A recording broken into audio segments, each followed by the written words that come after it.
धनबाद जिले में e rickshaw का बैटरी चार्जर चोरी होने पर हुए विवाद ने हिंसक रूप अख्तियार कर लिया है। इसको लेकर दो गुटों के बीच जमकर पत्थरबाजी हुई, यही नहीं भयानक बमबाजी भी हुई। घटना को देखते हुए जिला मुख्यालय से अतिरिक्त पुलिस बल मौके पर तैनात किया गया है और पूरे इलाके में धारा 144 लागू कर दी गई है। पुलिस ने इस मामले में करीब 34 लोगों को गिरफ्तार किया है और सभी को मेडिकल के बाद जेल भेज दिया जाएगा। ये मामला कतरास थाने इलाके का है। यहाँ टोटो वाहन यानी ई रिक्शा के चार्जर चोरी होने के बाद दो गुटों में विवाद हो गया, फिर जमकर मारपीट हुई जिसमें करीब दर्जन भर लोग घायल हो गए थे। घटना की सूचना मिलने पर मौके पर पहुंची पुलिस ने हालत पर नियंत्रण पा लिया था, लेकिन करीब 2 घंटे बाद फिर से स्थिति बिगड़ गई। इस घटना के विरोध में एक गुट के द्वारा स्थानीय पार्षद प्रतिनिधि का पुतला दहन भी किया गया। वहीं एक स्थानीय महिला ने बताया कि इतना बड़ा बवाल एक शख्स की वजह से हुआ है। उसने बैटरी का चार्जर चुरा लिया था। इसके बाद रिक्शा मालिक ने चोरी करने वाले से कहासुनी की तो झगड़ा तो घरों तक पहुंच गया। फिर मामला इतना बड़ा कि आसपास के लोग भी इसमें शामिल हो गए।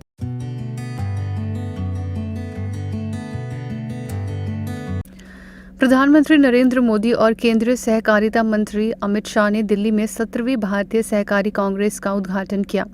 ये कार्यक्रम अंतर्राष्ट्रीय प्रदर्शनी सह सम्मेलन केंद्र यानी IECC में हुआ। इस अवसर पर प्रधानमंत्री नरेंद्र मोदी ने कहा कि आज हमारा देश विकसित और आत्मनिर्भर भारत के लक्ष्य पर काम कर रहा है। विकसित और आत्मनिर्भर भारत के लक्ष्य पर काम कर रहा है और मैंने लाल किले से कहा है, हमारे हर लक्ष्य की प्राप्ति के लिए सबका प्रयास आवश्यक है और सहकार की स्पिरिट भी तो सबका प्रयास का ही संदेश देती है। जब विकसित भारत के लिए बड़े लक्ष्यों की बात आई तो हमने सहकारिता को एक बड़ी ताकत देने का फैसला किया। आगे पीएम मोदी ने किसानों को लेकर चालू योजनाओं के बारे में बताया और कहा कि हर साल किसानों को सरकार की विभिन्न योजनाओं से करीब 50,000 रुपये का फायदा होता है। इस कड़ी में केंद्रीय मंत्री अमित शाह ने कहा कि सहकारिता आंदोलन हमारे देश में 115 साल पुराना है।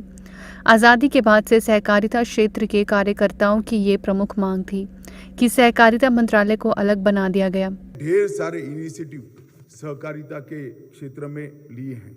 सबसे पहले संवैधानिक ढांचे के भीतर राज्य और केंद्र के अधिकारों को खलल करे बगैर सहकारिता कानून में समानता लाने का एक प्रयास।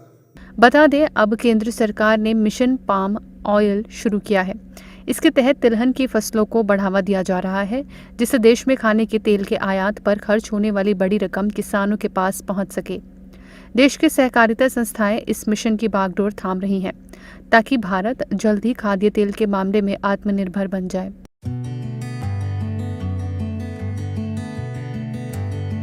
मोदी सरकार के 9 साल पूरे होने पर बीजेपी अलग अलग जगहों पर कार्यक्रम कर जनता को उपलब्धियां बता रही है। इसी कड़ी में एक कार्यक्रम में हिस्सा लेने केंद्रीय राज्य मंत्री अश्विनी चौबे दरभंगा जिले के बहेड़ी गांव पहुंचे। यहां उन्होंने पीएम नरेंद्र मोदी के कार्यकाल की तारीफ की और अब की बार 400 पार और फिर मोदी सरकार का नारा दिया। इसी के साथ ही बिहार के मुख्यमंत्री नीतीश कुमार, लालू यादव और तेजस्वी यादव पर हमला बोला। सभा को संबोधित करने के बाद जाते वक्त मीडिया से बात करते हुए अश्विनी चौबे ने विवादित बयान दे दिया। उन्होंने शिक्षा मंत्री को मूर्ख कह डाला। अश्विनी चौबे ने कहा कि बिहार का शिक्षा मंत्री मूर्ख है, किसने इसे शिक्षा मंत्री बनाया है। इतना ही नहीं, उन्होंने बिहार के मुख्यमंत्री नीतीश कुमार के लिए पलटू, लालू यादव के लिए उल्टू और तेजस्वी यादव के लिए सल्टू जैसे शब्द इस्तेमाल किए। ये मूढ़ है, मूर्ख है, इसको किसने शिक्षा मंत्री बना दिया?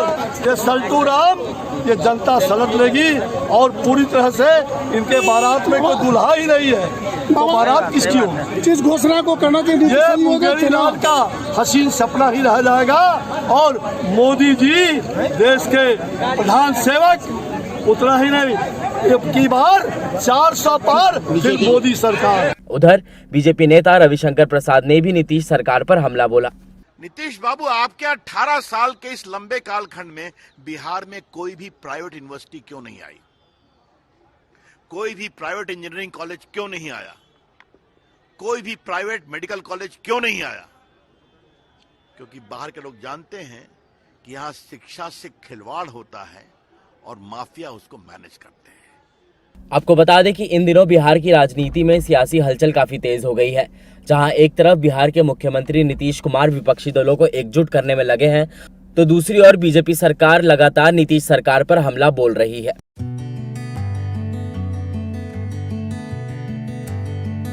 बस के सफर से गहरी नींद में लोग, अचानक टायर का फटना और पूरी बस धुआं ही धुआं। ये हादसा महाराष्ट्र के बुलडाणा जिले का है, जहां पर समृद्धि एक्सप्रेसवे पर एक यात्री बस डिवाइडर से जा टकराई और जलकर राख हो गई। इसमें करीब 26 लोगों की मौके पर ही मौत हो गई। बस में कुल 33 लोग सवार थे, जिसमें 7 घायल हैं। घायलों में से बस ड्राइवर भी शामिल है। ड्राइवर का कहना है कि बस का टायर अचानक ही फट गया था, इसी कारण उसकी बस पलट गई। इस हादसे के बाद मुख्यमंत्री एकनाथ शिंदे ने बुलडाणा के कलेक्टर और पुलिस अधीक्षक से फोन पर घटना की जानकारी ली और उन्होंने हादसे की पूरी छानबीन करने का निर्देश दिया। मृतकों और उनके परिजनों के प्रति संवेदनाएं व्यक्त करते हुए मुख्यमंत्री ने राहत कोष से मृतकों के परिवार को 5-5 लाख रुपए सहायता राशि देने की घोषणा की। इसी के साथ प्रधानमंत्री नरेंद्र मोदी ने गहरा दुख प्रकट किया और जान गंवाने वाले लोगों के परिवारों के लिए मुआवजे का ऐलान किया। प्रधानमंत्री नरेंद्र मोदी ने मृतकों के परिजनों को 2-2 लाख रुपए और घायलों को 50-50 हजार रुपए देने की घोषणा की। वहीं उद्धव ठाकरे वाले शिवसेना ने एक्सप्रेसवे पर बार-बार हो रहे हादसों पर सवाल उठाया। आज समृद्धि महामार्ग पर जो अपघात हुआ है बहुत ही दर्दनाक और दुर्दैवी है। 25 या 26 लोगों की मौत की खबर बहुत ही चिंताजनक है। गत 1 साल से इस रोड पर बार बार इस प्रकार के अपघात हो रहे हैं, एक्सीडेंट हो रहे हैं और सरकार उस बारे में अनदेखी कर रही है। प्रदेश के मुख्यमंत्री एकनाथ शिंदे और डिप्टी सीएम देवेंद्र फडणवीस ने घटना स्थल का जायजा लिया और एक्सप्रेसवे के निर्माण पर उठ रहे सवालों का जवाब दिया।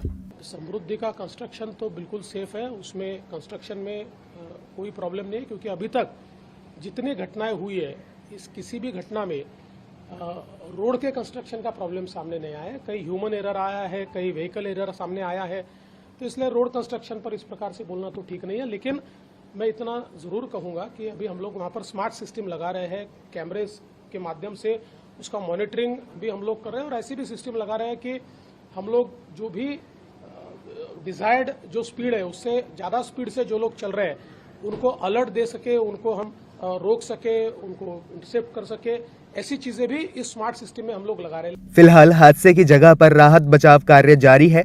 जांच टीम का कहना है कि एसी बस थी, इसलिए खिड़कियां नहीं खुली और एग्जिट के लिए केवल 2 ही दरवाजे थे, लिहाजा बस के अंदर ही लोग जलकर मर गए।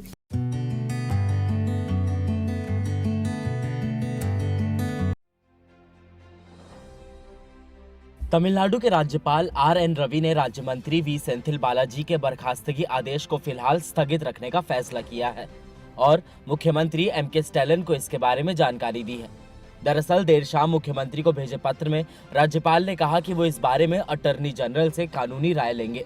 आपको बता दें कि नौकरी के बदले नकदी घोटाले में ईडी द्वारा गिरफ्तारी के कुछ दिनों बाद राज्यपाल ने ही वी सेंथिल बालाजी को मंत्रिपरिषद से बर्खास्त कर दिया था, लेकिन उन्होंने अपने इस फैसले पर अब यू टर्न ले लिया है। तो वहीं इससे पहले मुख्यमंत्री एम.के. स्टैलिन ने कहा था कि राज्य सरकार राज्यपाल के फैसले को कानूनी रूप से चुनौती देगी और राज्यपाल के पास किसी मंत्री को कैबिनेट से बर्खास्त करने का कोई अधिकार नहीं है, जिसके बाद मामला तूल पकड़ने पर राज्यपाल ने बर्खास्तगी के आदेश को फिलहाल टाल दिया है।